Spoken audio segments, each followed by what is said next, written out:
TAPMI has an exciting new program to offer for any student who is interested in pursuing a career in human resource management. The program is titled as PGDM HR.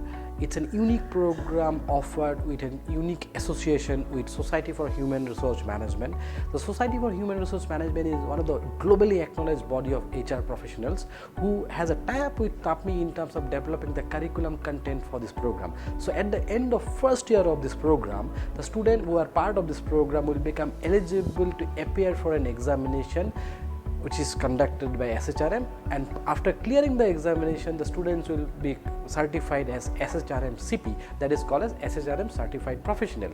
This is one of the much coveted sort of certification given by SHRM, which many of the industry values it at a very higher level.